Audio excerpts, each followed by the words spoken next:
the dismissive attitude. It's at odds with what was revealed in documents, reports, and internal memos. And Mr. Cabral says, as he writes these words, the UFO is emerging as a major topic of global importance. I can state that as a fact.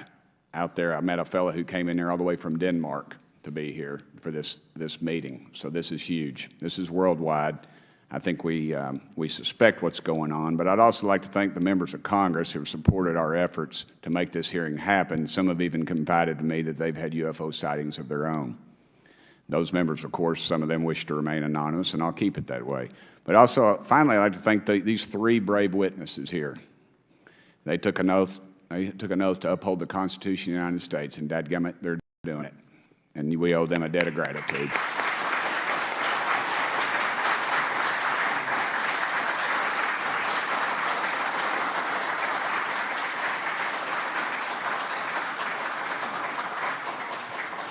Y'all quit clapping. You're cutting in on my time. Just kidding. These folks, they've got nothing to gain from this, and I think you're going to find out that they've endured quite a few slings and arrows. We need to remember them in our prayers and their families. And I'm thankful to them for their honest testimonies. They have done interviews and appeared in documentaries like Accidental Truth to get their stories out there, and now they are all here to testify under oath for Congress. It's been so difficult to get here today. I've said, you know, in the Baptist church, we'd say that the devil's in our way, and the devil has been in our way through this thing. We've run into roadblocks from members, from the intelligence community, the Pentagon. I proposed legislation to go in the FAA reauthorization that just said if an airline pilot has a sighting, that when he makes that report to the FAA, that it would come to Congress. But I was told that the intelligence community did not like that, and the amendment was not even heard in committee. I think it's time for this country to take back our country. We need to tell the folks at the Pentagon they work for us. Dadgummit, we don't work for them. And that's exactly the point. This is an issue of government transparency. We can't trust a government that does not trust its people. We're not bringing little green men or flying saucers into the hearing. Sorry to disappoint about half y'all. We're just going to get to the facts. We're going to uncover the cover-up, and I hope this is just the beginning of many more hearings and more people coming forward about this. And I yield back the remainder of my time. I think, is it to Representative Luna, Mr. Chairman, or is that? Yeah, we'll call Ms. Luna for her statement. The circumstances surrounding UAPs has captivated the attention of the American people for decades, ingrained in even the minds of our nation's leaders from Jimmy Carter to Barack Obama, Hillary Clinton to Donald Trump, Marco Rubio to Chuck Schumer, John Radcliffe to National Security Council officials. Yet from Roswell, New Mexico to the coast of Jacksonville, Florida, the sightings of UAPs have rarely been explained by the people who have firsthand accounts of these situations. This is largely due to the lack of transparency by our own government and the failure of our elected leaders to make good on their promises to release explanations and footage and mountains of overclassified documents that continue to be hidden from the American people. This isn't just how I feel. In fact, the American people largely believe that the government has actively covered up the truth about UAPs. One poll in particular found that 68% of Americans believe that the government is hiding information about UAPs and not being honest about what we know about them. And from my personal experience, I believe the same thing. Another poll found that nearly half Americans believe that the federal government is doing a very bad or somewhat bad job of dealing with reports of UFO sightings. As Representative Burchett just referenced on the FAA bill that just went through, you can tell that that's exactly happening. Considering the thousands of testimonies and videos taken on people's phones and eyewitnesses' accounts made by credible witnesses such as doctors, pilots, scientists, and active duty service members, it is unacceptable to continue to gaslight Americans into thinking that this is not happening or that the potential of intelligent life forms exists other than humans. Even more alarming is the fact that these eyewitnesses are many of times service members and have no assurance that their lives will not be negatively impacted or even harmed by their experiences. In being an active duty service member working on an airfield, I've had conversations with many pilots where they were in fear of coming forward for retribution and or being taken off flight status. How do we know this? Because the government has said nothing to assure us otherwise. They have also did nothing to calm the concerns of over 20% of Americans who have reported to have seen UFOs or UAPs. We are simply told not to question the government and that the government has it under control. Today is the first hearing of its kind where we will attempt to get down to the bottom of what is actually happening with UAPs. But we will hear from people who have had personal sightings rather than Pentagon bureaucrats who have always been sent to stonewall our investigations. Just so that the press knows and the people know, we were even denied access to a classified briefing in a SCIF prior to this hearing due to the amount of hoops that we had to jump through to grant temporary clearance to witness Grush, who has knowledge of classified information. It is time to have an open-minded discussion on this topic, to hear the evidence and understand the magnitude of what this means not just for our nation, but for humanity. Thank you, Chairman. I yield back the rest of my time. Thank you very much, and I'd like to thank you and Mr. Burchett for bringing this topic to my attention. Now we'll recognize National Security Subcommittee Ranking Member Garcia for 10 minutes. Well, thank you, Mr. Chairman, and I want to thank first our witnesses for joining us today. I want to begin by thanking you all for your service to our country and for sharing your voices today and your courage to be here as well. To Mr. Graves, particularly grateful to you to spend some time that we had for you to share with candor some of your experiences, so I appreciate that as well. I do want to thank all the members of our subcommittee today and also those that are here and have waved on for their incredible interest in this issue, particularly to Congressman Burchett. I know that your leadership has brought us to this place today, and I want to thank you for that, as well as everyone else that's been engaged in this work. I also want to thank the oversight staff, who I know has been working very hard to ensure that today's hearing is serious, that it's transparent, and that it also provides appropriate answers, as our oversight body always demands. Now, it's really important that we're here in a bipartisan way to have this conversation, which really, to the heart of it, is about national security and key to the subcommittee's core purpose. This is the subcommittee on national security of the Oversight Committee. Now, our witnesses will testify today that UAPs have posed a serious safety threat, and we must understand this. More broadly, we're dealing with real questions that get to the heart of our faith in government. Faith in our institutions, as we all know, is at an all-time low. Partisanship and alternative facts make it too easy to doubt narrative or our institutions. But this hearing will offer the public unique perspectives, building on years of reporting by both federal agencies and the independent media. Now, some of the earliest reporting on this issue was a groundbreaking 2017 New York Times report, which revealed research, as we know now, on unidentified anomalous phenomena, or as many call UFOs, by the Defense Intelligence Agency. Mr. Graves and Commander Favor's experiences with UAPs have also been documented by the public, not just by the New York Times, but CNN and many other national news outlets. Now, the Office of the Director of National Intelligence has published public reports documenting UAPs, and on June 9, 2022, NASA announced that the agency is commissioning a study to, of course, examine unidentified anomalous phenomena. Now, the sheer number of reports, whistleblowers, and stories of unidentified anomalous phenomena should raise real questions and warrant investigation and oversight, and that's why we are here today. Now, pilots have reported encounters for years. Now, because of the stigma around reporting these incidents, we still don't have a complete picture of actually what's going on, particularly as our witnesses will testify on the civilian side, and that is a real problem that we have today in the country. Now, it's very important that we show that Democrats and Republicans in Congress can come together in a bipartisan way to cut through misinformation and to look at the facts in a serious and thoughtful manner. If we are to advance oversight and public disclosure, we must also gain the broad support of the public. We will succeed getting facts out to the public faster if there is a broad public support as part of the process. Now, I understand fully the Department of Defense is hesitant to share information that could also undermine our national security by revealing information on the capabilities of our own aircraft, our sensors, and other sensitive material. At the same time, many people believe that we're withholding information from them, and that is dangerous also. I believe in openness and transparency. That is also the role of Congress. And I want to trust that the American people will be able to weigh the evidence and make up their own minds. Now, we have incidents where sensors, sometimes even multiple types of sensors, detect things that we cannot explain. UAPs, whatever they may be, may pose a serious threat to our military or civilian aircraft, and that must be understood. Now, my career and training as a longtime and career educator and teacher and researcher tell me that we should never rule anything out. We know that our space, of course, is vast and undiscovered. I also want to note that Mr. Sean Kirkpatrick, director of the All-Domain Anomaly Resolution Office, the component of the DoD office that investigates UAP data, has testified before the Senate this year that his unit has found no evidence of extraterrestrial activity.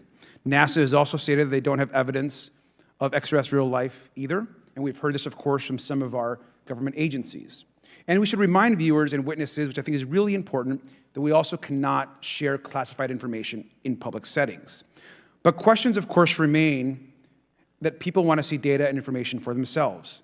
The enormous interest in the hearing today underscores the importance of a fair and open look at the evidence from witnesses who can share their unique perspectives.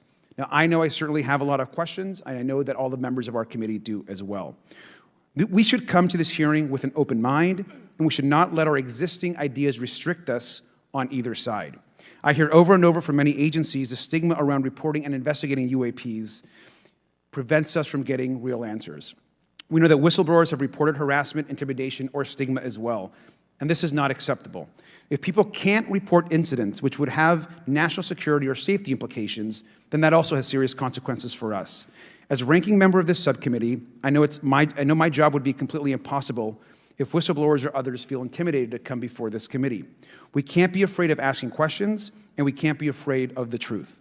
I'm proud to say that this hearing builds upon bipartisan work by members of the House and Senate dating many years back, which has sought to increase awareness within the Department of Defense and to mandate more of Congress of UAPs.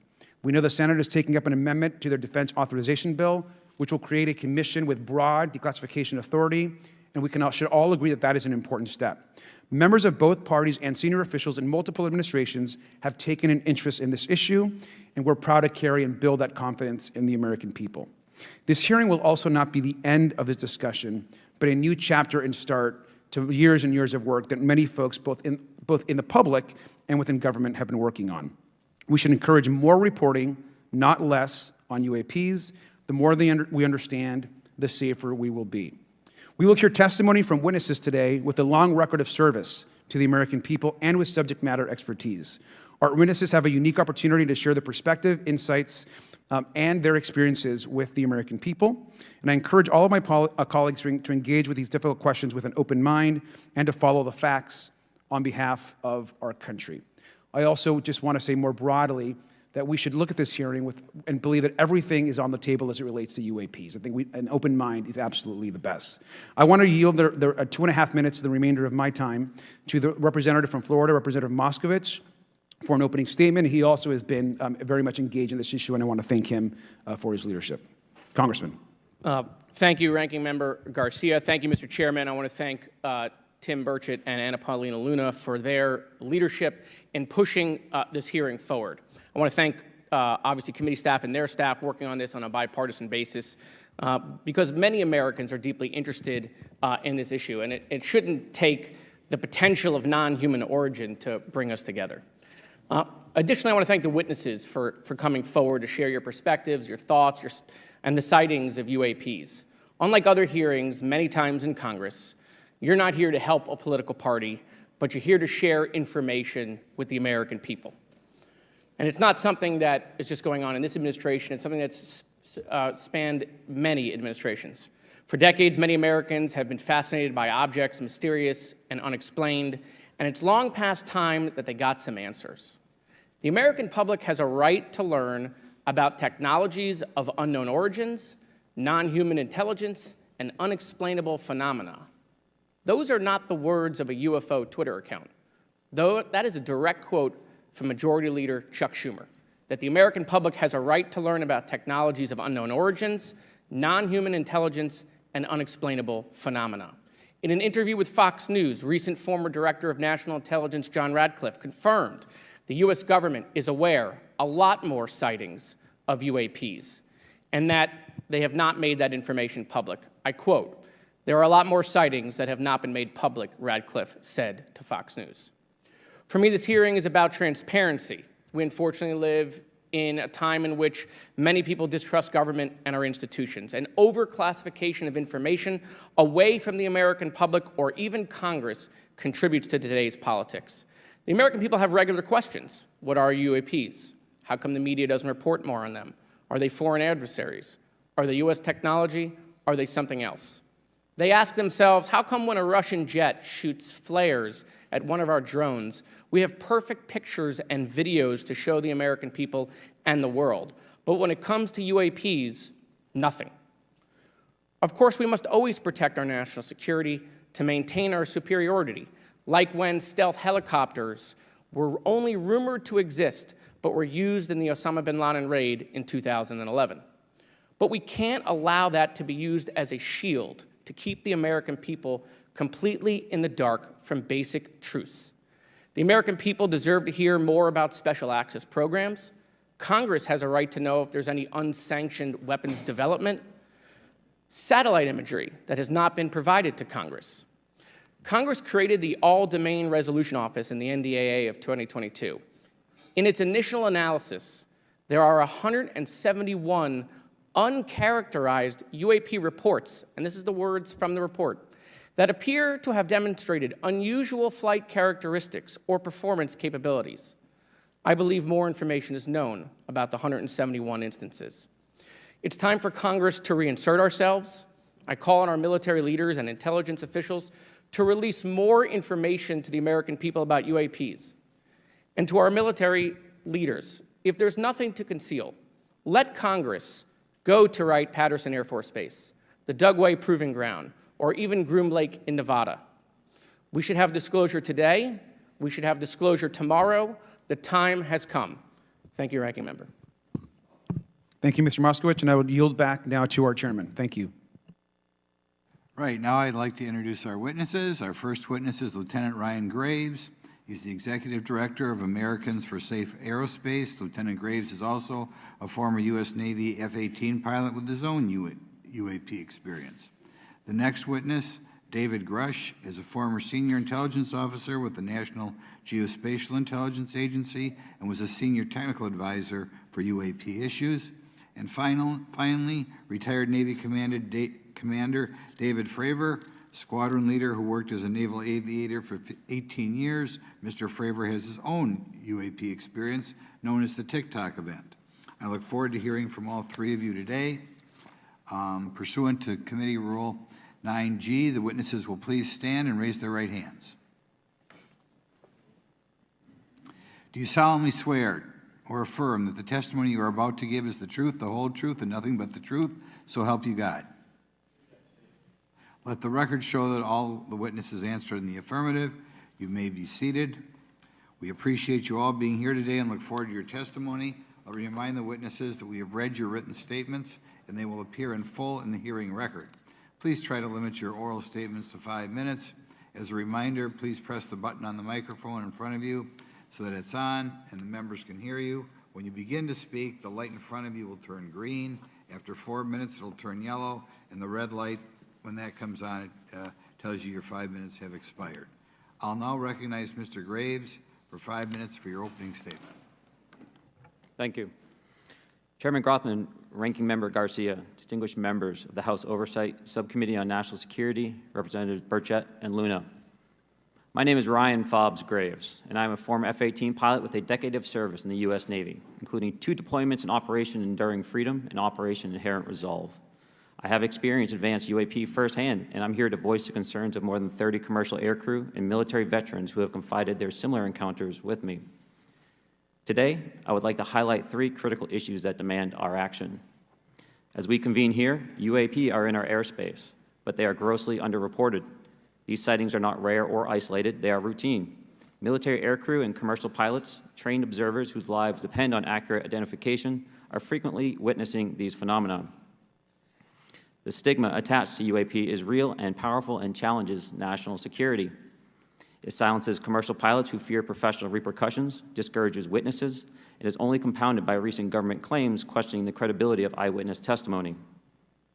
Parts of our government are aware of more about UAP than they let on, but excessive classification practices keep crucial information hidden. Since 2021, all UAP videos are classified as secret or above. This level of secrecy not only impedes our understanding, but fuels speculation and mistrust. In 2014, I was an F-18 Foxtrot pilot in the Navy Fighter Attack Squadron 11, the Red Rippers, and I was stationed at NAS Oceana in Virginia Beach. After upgrades were made to our jet's radar systems, we began detecting unknown objects operating in our airspace. At first, we assumed they were radar errors, but soon we began to correlate the radar tracks with multiple onboard sensors, including infrared systems, eventually through visual ID. During a training mission in Warning Area Whiskey 72, 10 miles off the coast of Virginia Beach, two F-18 Super Hornets were split by a UAP. The object, described as a dark gray or a black cube inside of a clear sphere, came within 50 feet of the lead aircraft and was estimated to be 5 to 15 feet in diameter. The mission commander terminated the flight immediately and returned to base. Our squadron submitted a safety report, but there was no official acknowledgement of the incident and no further mechanism to report the sightings. Soon, these encounters became so frequent that aircrew would discuss the risk of UAP as part of their regular pre-flight briefs. Recognizing the need for action and answers, I founded Americans for Safe Aerospace. The organization has since become a haven for UAP witnesses who were previously unspoken due to the absence of a safe intake process. More than 30 witnesses have come forward, and almost 5,000 Americans have joined us in the fight for transparency at safeaerospace.org. The majority of witnesses are commercial pilots at major airlines. Often, they are veterans with decades of flying experience. Pilots are reporting UAP at altitudes that appear above them at 40,000 feet, potentially in low Earth orbit or in the gray zone below the Kármán line, making inexplainable maneuvers like right-hand turns and retrograde orbits or J-hooks. Sometimes these reports are reoccurring, with numerous recent sightings north of Hawaii and in the North Atlantic. Other veterans are also coming forward to us regarding UAP encounters in our airspace and oceans. The most compelling involve observations of UAP by multiple witnesses and sensor systems. I believe these accounts are only scratching the surface, and more will share their experiences once it is safe to do so. In closing, I recognize the skepticism surrounding this topic. If everyone could see the sensor and video data I witnessed, our national conversation would change. I urge us to put aside stigma and address the security and safety issue this topic represents. If UAP are foreign drones, it is an urgent national security problem. If it is something else, it is an issue for science. In either case, unidentified objects are concerned for flight safety. The American people deserve to know what is happening in our skies. It is long overdue. Thank you. Mr. Grush. Mr. Chairman, ranking members and congressmen, thank you. I'm happy to be here. This is an important issue, and I'm grateful for your time. My name is David Charles Grush. I was an intelligence officer for 14 years, both in the U.S. Air Force, both active duty, Air National Guard, and Reserve, at the rank of major, and most recently from 2021 to 2023, at the National Geospatial Intelligence Agency, NGA, at the GS-15 civilian level, which is the military equivalent of a full bird colonel. I was my agency's co-lead in unidentified anomalous phenomena and transmedium object analysis, as well as reporting to the UAP task force, UAPTF, and eventually, once it was established, the All-Domain Anomaly Resolution Office, AARO. I became a whistleblower through a PPD-19 urgent concern filing in May 2022 with the Intelligence Community Inspector General. Following concerning reports from multiple esteemed and credentialed current and former military and intelligence community individuals that the U.S. government is operating with secrecy above congressional oversight with regards to UAPs. My testimony is based on information I've been given by individuals with a long-standing track record of legitimacy and service to this country, many of whom also have shared compelling evidence in the form of photography, official documentation, and classified oral testimony to myself and my various colleagues. I have taken every step I can to corroborate this evidence over a period of 4 years while I was with the UAP Task Force and do my due diligence on the individual sharing it. This is because of these steps, I believe strongly in the importance of bringing this information before you. I am driven by a commitment of both to truth and transparency, rooted in our inherent duty to uphold the United States Constitution and protect the American people. I'm asking Congress to hold our government to this standard and thoroughly investigate these claims. But as I stand here under oath now, I am speaking to the facts as I've been told them. In the U.S. Air Force, in my National Reconnaissance Office, NRO, reservist capacity, I was a member of the UAP Task Force from 2019 to 2021. I served at the NRO Operations Center on the Director's Briefing staff, which included the coordination of the Presidential Daily Brief and supporting a variety of contingency operations, which I was the Reserve Intelligence Division Chief backup. In 2019, the UAP Task Force Director asked me to identify all special access programs and controlled access programs, also known as SAPs and CAPS, we needed to satisfy our congressionally mandated mission, and we were direct report at the time to the DepSecDef. At the time, due to my extensive executive level intelligence support duties, I was cleared to literally all relevant compartments and in a position of extreme trust, both in my military and civilian capacities. I was informed in the course of my official duties of a multi-decade UAP crash retrieval and reverse engineering program, to which I was denied access to those additional read-ons when I requested it. I made the decision, based on the data I collected, to report this information to my superiors and multiple inspectors general, and in effect becoming a whistleblower. As you know, I've suffered retaliation for my decision, but I am hopeful that my actions will ultimately lead to a positive outcome of increased transparency. Thank you, and I'm happy to answer your questions. Thank you. Commander Fravor? Thank you. Thank you, Mr. Chairman, Congressmen, Congresswomen. I want to first thank you for the invitation to speak to the committee on the UAP topic that has been in the news for the past 6 years and seems to be continuing to gain momentum. As you know, my name is David Fravor. I'm a retired commander in the United States Navy. In 2004, I was a commanding officer of Strike Fighter Squadron 41, the world-famous Black Aces. We were attached to Carrier Wing 11, stationed on board the USS Nimitz, and had begun a 2-month workup cycle off the coast of California. On this day, we were scheduled for a 2v2 air-to-air training with the USS Princeton as our control. When we launched off Nimitz, my wingman was joining up. We were told that the training was going to be suspended and we were going to proceed with real-world tasking. As we proceeded to the west, the air controller was counting down the range to an object that we were going to, and we were unaware of what we were going to see when we arrived. The controller had told us that these objects had been observed for over 2 weeks, coming down from over 80,000 feet, rapidly descending to 20,000 feet, hanging out for hours, and then going straight back up. For those who don't realize, above 80,000 feet is space. We arrived at the location at approximately 20,000 feet, and the controller called merge plot, which means that our radar blip was now in the same resolution cell as the contact.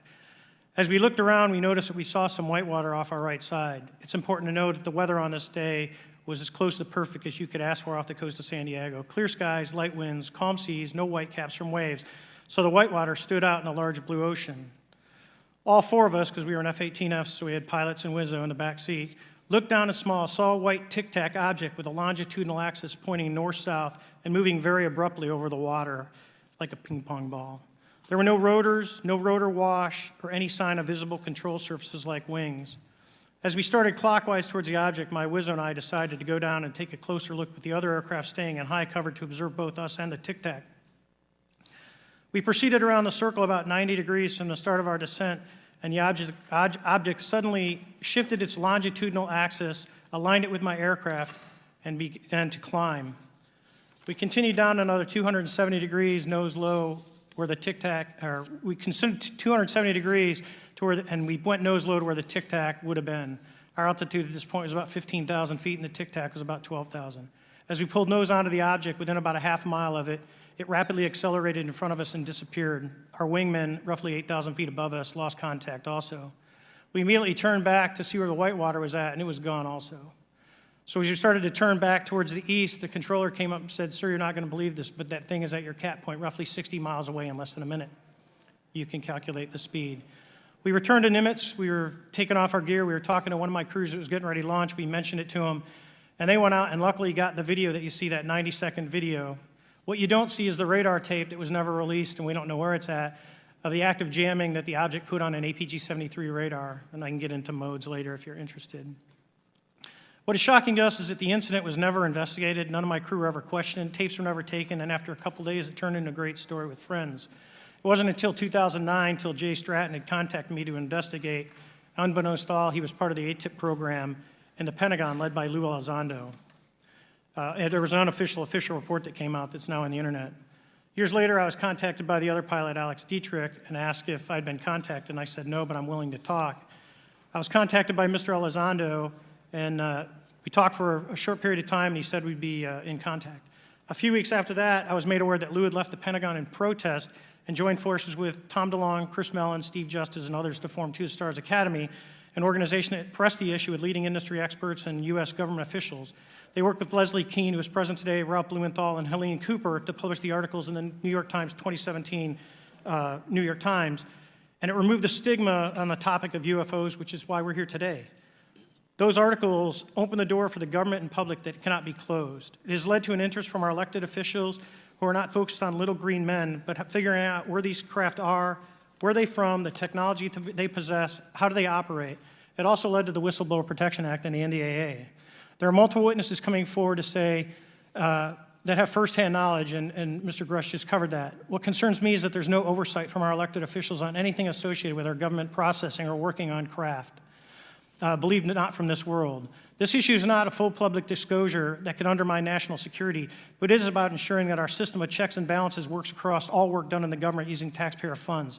Relative to government programs, even unacknowledged WAVE programs have some level of oversight by the appropriate committee members in the House and Senate, and this work that is said to be occurring from whistleblower testimonies should not be exempt. In closing, I would like to say that the Tic Tac object we engaged in 2004 was far superior to anything that we had on time, have today, or are looking to develop in the next 10 years. If we in fact have programs that possess this technology, it needs to have oversight from those people that the citizens of this great country elected in office to represent what is best for the United States and best for the citizens. I thank you for your time. Thank you very much. Thank you very much. I know it's very difficult for all of you, all you've done in the past to try to illuminate this issue. Call on myself first for some questions. I'm going to start with Mr. Graves. Are pilots that you interact with as part of your organization, do you feel adequately trained and briefed on how to handle encounters with UAPs? No. Right now, military witnesses to UAP have limited options for reporting UAP, but more concerning is that commercial aviation sector has not adapted to the lessons that the military has implemented. The military and Department of Defense has stated that UAP represent a critical aviation safety risk. We have not seen that same language being used in the commercial markets. They are not acknowledging this risk. Okay. What steps do you think you have to be taken to improve a pilot's UAP reporting, be it military or commercial? Right now, we need a system where pilots can report without fear of losing their jobs. There is a fear that the stigma associated with this topic is going to lead to professional repercussions, either through management or perhaps through their yearly physical check. So having a secure system, reducing the stigma, and making this information available through the public is going to reduce the concerns that aircrew have. Could you just give me a little idea of the degree to which reports in the past are not made public right now? Well, I don't think there has been a proper reporting system to gather those reports and thus not report them. So to answer your question, I think there is a dearth of data due to the fact that the reporting has been limited up to this time. Could you tell me why you believe it's, kind of to play the devil's advocate, a reason why some of this stuff should not be available to the public? There's certainly some national security concerns when we use our advanced sensors in our tactical jets to be able to identify these objects. However, there's no reason that the objects themselves would be classified. I would be curious to see how the security classification guideline actually spells out the different nuances of how this topic is classified from the perspective of UAP, not national security. I'll give you a follow-up on that. Assuming that there are reasons why not all this should be made public, this has been around for a long period of time. Can any of the three of you think of any reason why anything related to UAPs, say 15 years and back, should not be immediately made public? I think one of it is acknowledging a vulnerability, both from a collection and I'll just say a countermeasure perspective. So it's that we haven't cracked for many years. Yeah. Even say 20 years back. Is there any reason why, when you go back that far, things shouldn't be made public? Unless it shows a specific national security vulnerability as it relates to a weakness in a particular defense system. Okay, Mr. Fravor, the Tic Tac incident that you were engaged occurred in 2004. What kind of reporting took place after that incident? None. We had a standard debrief where the backseaters went down to our carrier intel center and briefed what had happened, and that was it. No one else talked to us, and I was in the top 20 in the battle group. No one came. The captain was aware, the admiral was aware, nothing was done. Your commanding officers provide any sort of justification? No, because I was the commanding officer of the Okay. squadron, so no. Was this incident the only UAP event that you encountered while you were a pilot? Yes, it was. Okay. This is for any one of you. Based off of each of your experiences and observations, do you believe UAPs pose a potential threat to our national security? Yes, and here's why. The technology that we faced was far superior than anything that we had, and you could put that anywhere. If you had one, you captured one, you reverse engineered it, you got it to work, you're talking something that can go into space, go someplace, drop down in a matter of seconds, do whatever it wants, and leave, and there's nothing we can do about it. Nothing. Okay. You two? Well, I would also like to add, from a commercial aviation and military aviation perspective, we deal with uncertainty in our operating space as a matter of our professional actions. Identifying friend from foe is very important to us.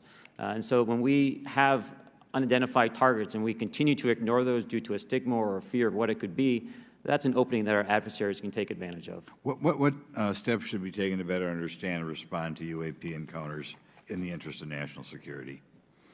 There needs to be a location where this information is centralized for processing, and there needs to be a two-way communication loop so the operators on the front end have a feedback and can get best practices on how to process information, what to do, and to ensure that their reporting is being listened to. Right now, there is not a lot of back and forth. Mr. Grush, in your complaint to the Intelligence Community Inspector General, you claim that you believe information is being hidden. What kind of information do you think was hidden, and do you think it should remain hidden? Yes, I can speak to that very briefly in an unclassified manner. As you know, the preponderance of my complaint was classified to the intelligence communities. Both material acquisition and exploitation activity, also baselining the UAPs but not sharing it with intelligence professionals that are actually doing step briefs to pilots, that kind of information. Yeah. Okay. Thank you very much. Now we'll go to Mr. Garcia. Thank you. Again, thank you all for your service and for testifying today. Want to just talk about the UAPs as it relates to what we're seeing in the pilots' interaction with UAPs.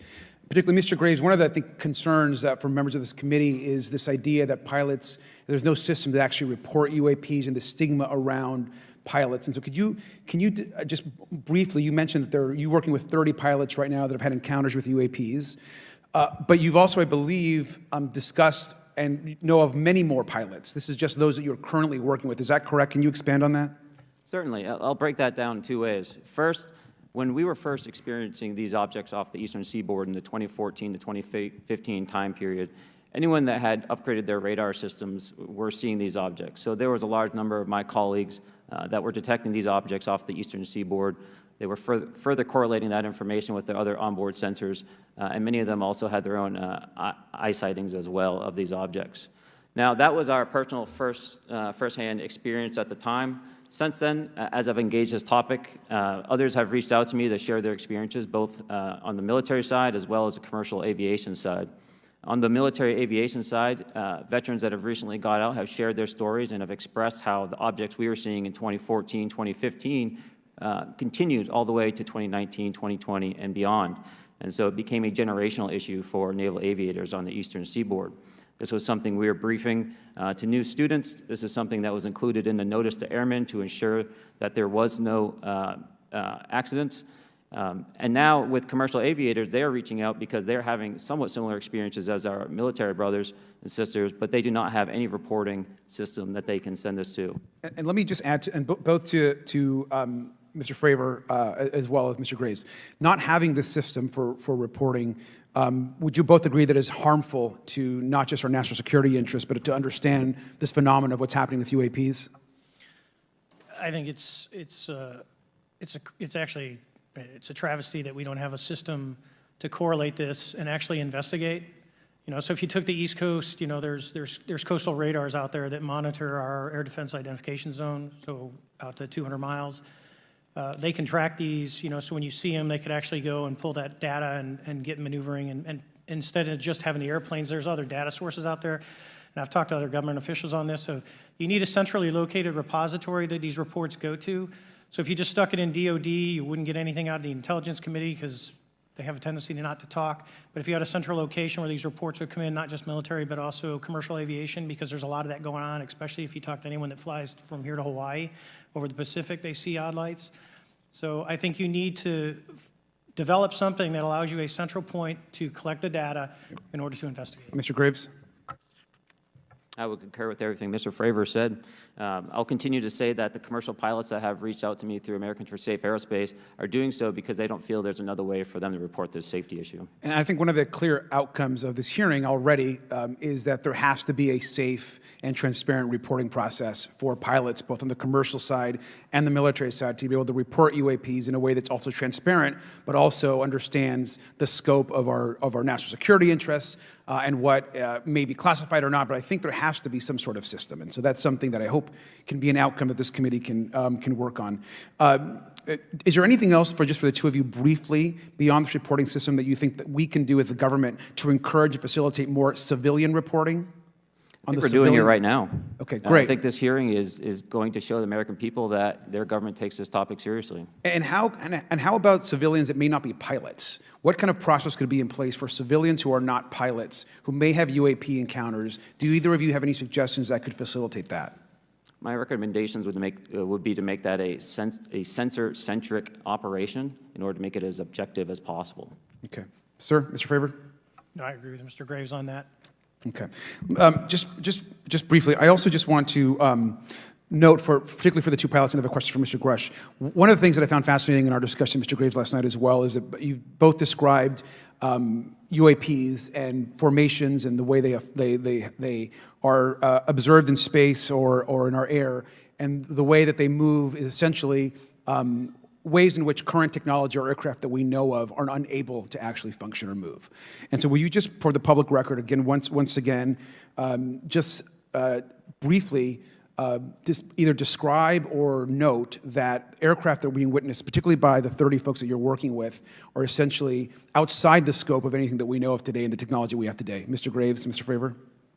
Yes, the objects that are being seen by commercial pilots are performing maneuvers that are unexplainable due to our current understanding of our technology and our capabilities as a country, and that applies for the military as well. Mr. Fravor?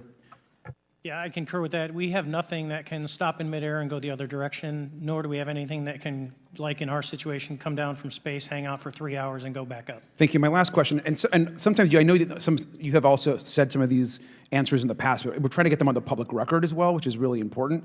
Mr. Grush, finally, do you believe that our government is in possession of UAPs? Absolutely, based on interviewing over 40 witnesses over 4 years. And where?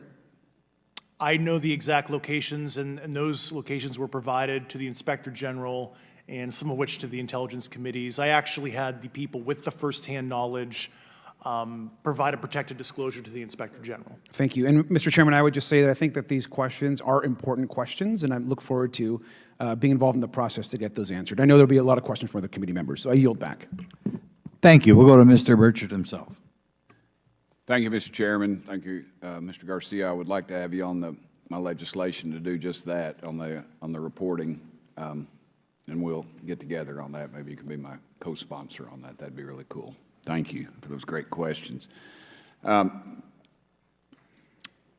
Graves, again, I'd like to know, how do you know that these were not our aircraft? Some of the behaviors that we saw in a working area, we would see these objects being at 0.0 Mach, that's 0 airspeed, over certain pieces of the ground. So what that means, just like a river, if you throw a bobber in, it's going to float downstream. These objects were staying completely stationary in Category 4 hurricane winds. These same objects would then accelerate to supersonic speeds, 1.1, 1.2 Mach, and they would do so in very erratic and quick behaviors that I don't have an explanation for. Okay. Have you spoken to commercial and military pilots that have seen these off of our East Coast? I have. Okay. Mr. Fravor, I noticed that in the Tic Tac video, it's tic-tac, like the candy, not TikTok like the Chinese Communist app. That's correct. Yes, sir. I just want to make that, because my daughter corrected me on that and called me a boomer and said, "Hey, boomer." And I said, "No, baby, it's tic-tac like the candy. You're going to have to just look it up." And but now I would also like to say today is a day of many firsts. It's a miracle that we're having this meeting, and it's also a miracle that my wife has put up with me for 9 years today. Today is my anniversary, so I want to tell my wife happy anniversary and that I love her very much. As she likes to say, this 9 years have been the best 2 years of her life. So thank you. Mr. Favor, what astonished you the most about the flight capabilities of these Tic-Tac, very briefly? The performance, absolute performance. It was. And you're not aware of any other objects that anybody in the world has, in this world, that has those capabilities? No, I think it's far beyond actually our material science that we currently possess. Are you aware of any other reconnaissance platforms that have tracked or recorded the Tic-Tac's maneuvers, maybe the NORAD system or any of the others? I am not. Okay. Mr. Grush, thank you for being here, brother. Thank you all very much. Have you faced any retaliation or reprisals for any of your testimony or anything on these lines? Yeah, I have to be careful what I say in detail because there is an open whistleblower reprisal investigation on my behalf, and I don't want to compromise that investigation by providing anything that may help provide somebody information. But it was very brutal and very unfortunate, some of the tactics they used to hurt me both professionally and personally, to be quite frank. Yeah.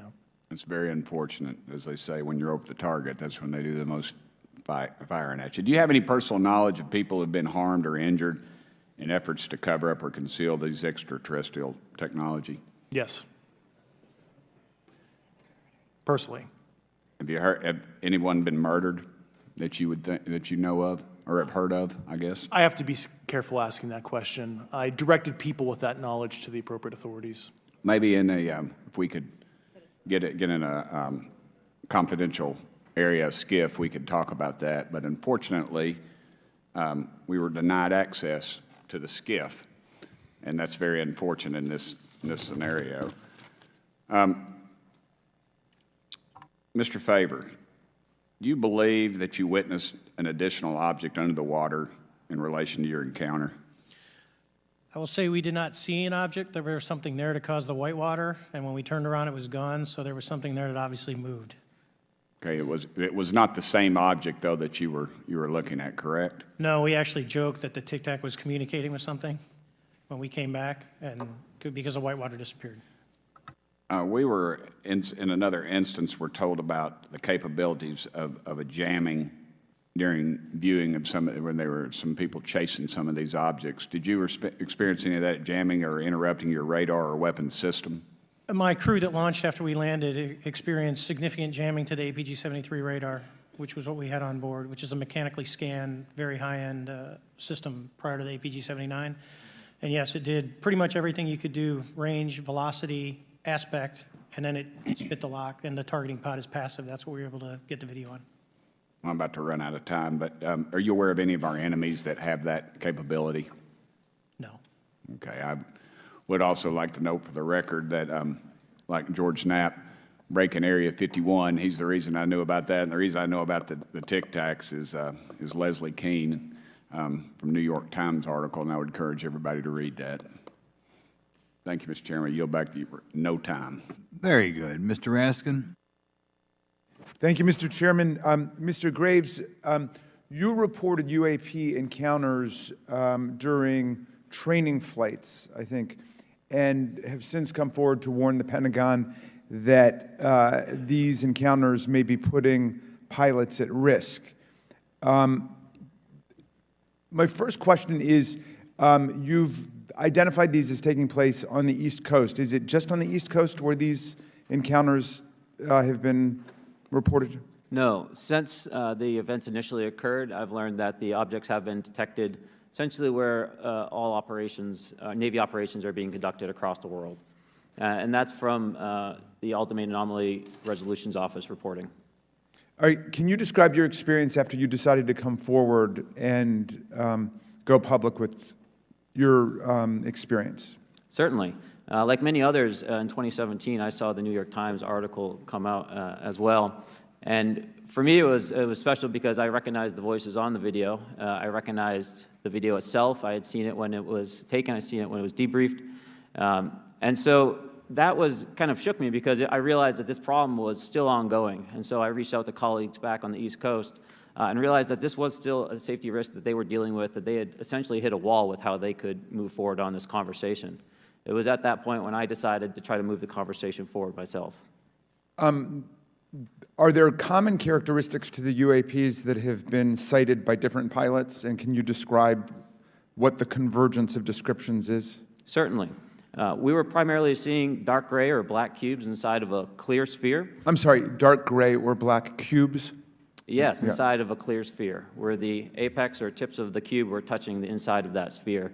And that was primarily what was being reported when we were able to gain a visual tally of these objects. And that occurred over almost 8 years. And as far as I know, it's still occurring. I take it that you're arguing what we need is real transparency in a reporting system so we can get some clarity on what's going on out there, because there are many pilots in your situation, but we should have a way of developing a systematic inventory of all of such encounters. Is that right? Yes, and I think we need both transparency and the reporting. We have the reporting, but we need to make sure that information can be promulgated to commercial aviation as well as the rest of the populace. Mr. Grush, what about you? What was your experience after you came forward? Well, it's only been about 2 months or so, so I guess my experience has been overwhelming support from former colleagues of mine that have privately messaged me, and I do appreciate that. But I do have knowledge of active planned reprisal activity against myself and other colleagues, and it's very, very upsetting to me. Coming from where? Certain senior leadership at previous agencies I was associated with. And that's all I'll say publicly, but I can provide more details in a closed environment. Okay. Well, I hope you understand that there would be bipartisan rejection of any attempt to vilify, demonize, or engage in other reprisals against our witnesses and people who are telling the truth from their perspective. Yeah, there were certain colleagues of mine that were brutally administratively attacked, and it actually makes me very upset as a leader to see that happen to other coworkers and actually superiors of mine over the last 3 years. How do you account for that response? That seems like a bizarre response. I call it administrative terrorism. That's their quiver, their tool in the toolbox to silence people, especially the career government service cares about their career, cares about their clearance, their reputation to climb the ladder. And when you threaten that career path, a lot of people back off. But I'm here to represent those people. So, Mr. Fravor, what about you?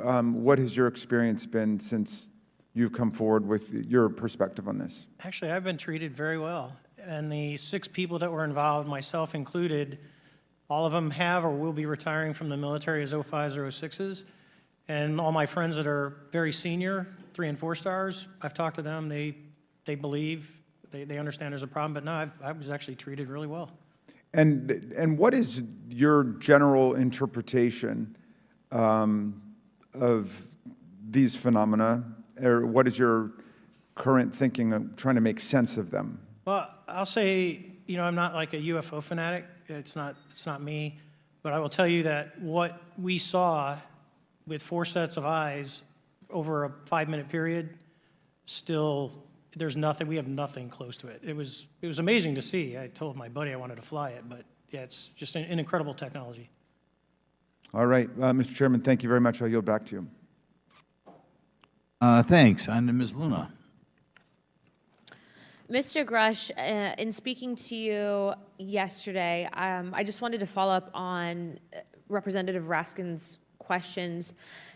In the last couple of years, have you had incidences that have caused you to be in fear for your life for addressing these issues?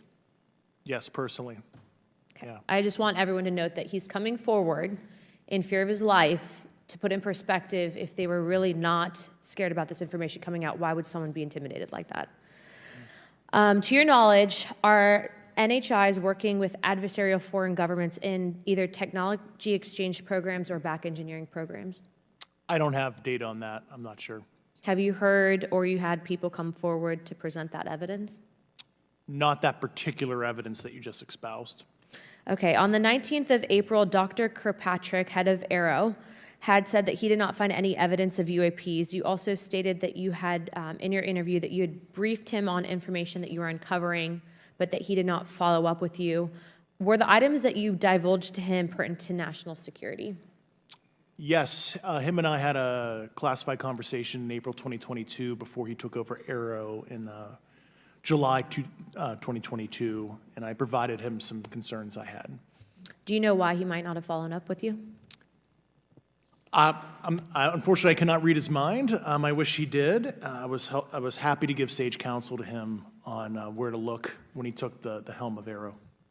Okay, and then my last question for you before I move to Mr. Graves is you received prior approval from the Defense Department to speak on certain issues, correct?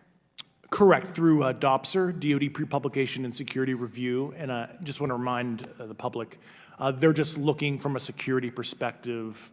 These are my own personal views and opinions, not the department's. Okay, I'm asking that though mainly because I think that there are many people that would like to discredit you, so it does bring a certain amount of credibility to your testimony. I'm required by law to do that as a former intelligence officer, or I go to jail.